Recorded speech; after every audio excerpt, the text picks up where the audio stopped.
আবার একটা লাঞ্চের ভিডিও নিয়ে চলে আসলাম তোমাদের সামনে।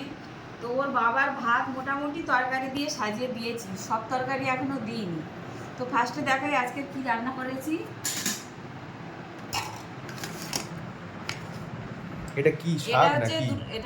এটা দু রকম ভাজা আছে। এটা হচ্ছে কুঁদরি ভাজা, এটা হচ্ছে চিচিঙ্গা ভাজা, সব পেঁয়াজ দিয়েছি। আমার একটু ভাজা দিয়ে পেঁয়াজ দিতে ভালো লাগে। আর এটা হচ্ছে পালং শাক, বেগুন, আলু আর এই চিংড়ি মাছ দিয়ে। এতে একটু গাঁটি কচু দিলে কিন্তু ভালো লাগে, অল্প, বেশি না, বেশ 4-5টা গাঁটি কচু দিলে তখন আর আলুটা দিতে হবে না। আর আছে হচ্ছে কুমড়ো পুঁই শাক চিংড়ি মাছ দিয়ে। আর আছে এটা 2 রকম তেল।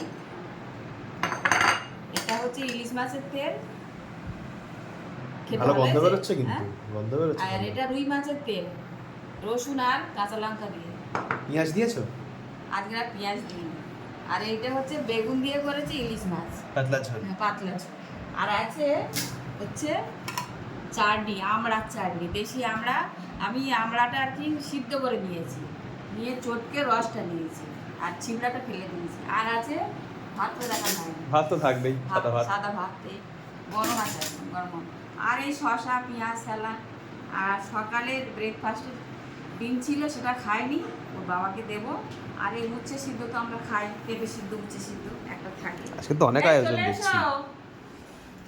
ওর বাবার ভাতটা বেড়ে দিয়েছি, এবার ছেলে আর আমি বেড়ে নেব।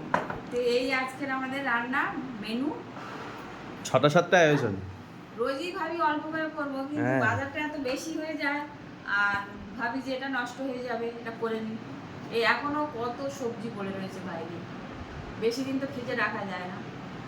তো আমরা এখন এই নিয়ে খাওয়া দাওয়া করতে থাকি। টাটা।